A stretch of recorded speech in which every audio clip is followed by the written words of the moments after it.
कुंभ मेला 2025 विज्ञान से परे एक आध्यात्मिक चमत्कार। कुंभ मेला 2025 प्रयागराज, भारत। आध्यात्मिक घटना जो विज्ञान को चुनौती देती है। विश्व विस्मय से देख रहा है। 44 करोड़ लोगों का समूह, अब तक वह भी एक सीमित स्थान पर एकत्रित होकर 4 करोड़ लोग हर रोज गंगा, यमुना और रहस्यमयी सरस्वती के संगम के पवित्र जल में डुबकी लगाते हुए, फिर भी कोई बीमारी नहीं, कोई प्रकोप नहीं, कोई सामूहिक संक्रमण नहीं, कोई मास्क नहीं, कोई सामाजिक दूरी नहीं, कोई सैनिटाइजर नहीं।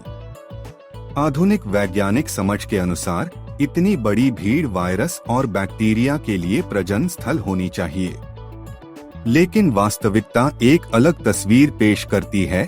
एक ऐसी तस्वीर जो तर्क को धता बताती है, आधुनिक चिकित्सा के सिद्धांतों को चुनौती देती है और दुनिया को हैरान कर देती है। क्या यह हानिकारक रोगाणुओं को बाहर निकालने वाले हजारों हवन अग्नि आहुति का परिणाम हो सकता है? क्या यह लाखों मंत्रों के निरंतर जाप के कारण हो सकता है, जो कीटाणुओं और विषाणुओं के लिए प्रतिकूल वातावरण उत्पन्न कर रहा है? क्या यह शंखों की गूंजती ध्वनि हो सकती है, जो वातावरण को बीमारी से मुक्त कर रही है? वैज्ञानिक व्याख्या से परे एक रहस्य।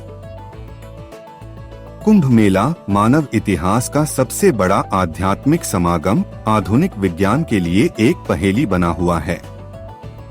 लाखों लोग एक ही नदी में एक ही स्थान पर स्नान करते हैं, इसकी दिव्य शुद्धिकरण शक्तियों में विश्वास करते हैं।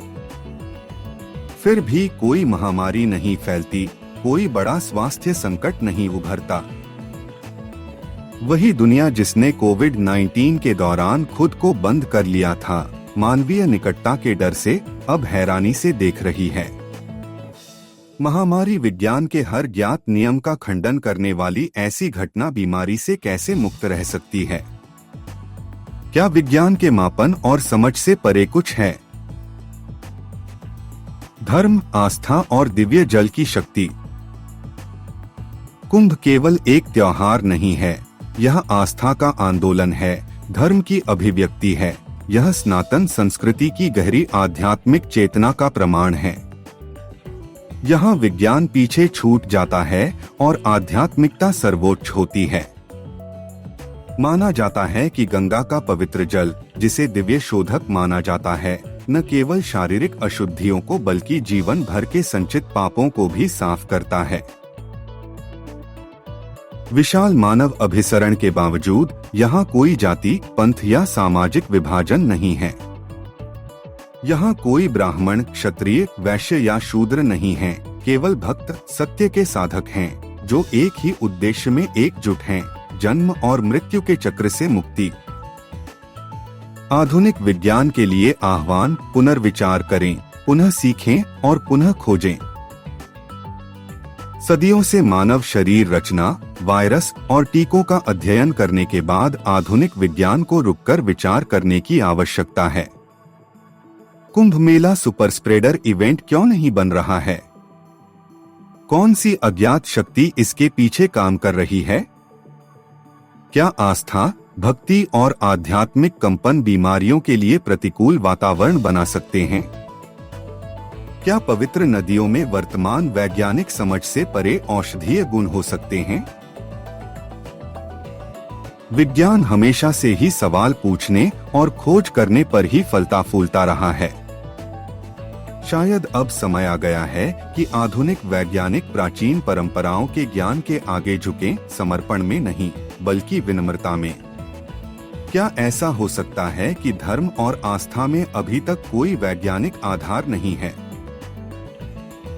आस्था चंगा करती है, धर्म रक्षा करता है, आध्यात्मिकता उत्थान करती है। दुनिया ने कोविड-19 के दौरान आधुनिक स्वास्थ्य सेवा प्रणालियों के पतन को देखा। फिर भी यहाँ कुंभ मेला है, मानवता का एक सागर, निडर, अप्रभावित, संपन्न।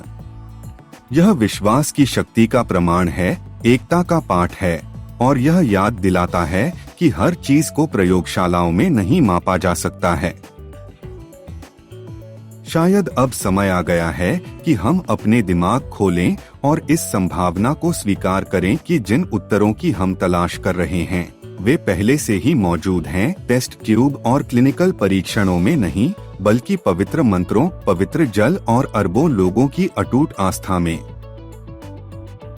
कार्तिकेय 2, एक मिथक या एक छुपा हुआ सत्य। मुझे बॉलीवुड फिल्म कार्तिकेय 2 की याद आती है, जिसमें भगवान कृष्ण नश्वर संसार छोड़ने से पहले अपने शिष्य को एक सोने का कंगन सौंपते हैं, एक दिव्य आभूषण जो किसी भी बीमारी या महामारी को दूर भगाने में सक्षम है। इस पवित्र वस्तु की खोज अभी भी अनिर्णित है।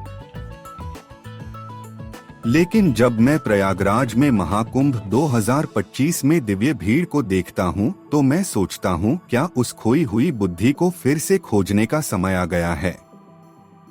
क्या वैश्विक स्वास्थ्य और कल्याण की कुंजी प्रयोगशालाओं में नहीं बल्कि सनातन धर्म की गहराई में छिपी हो सकती है?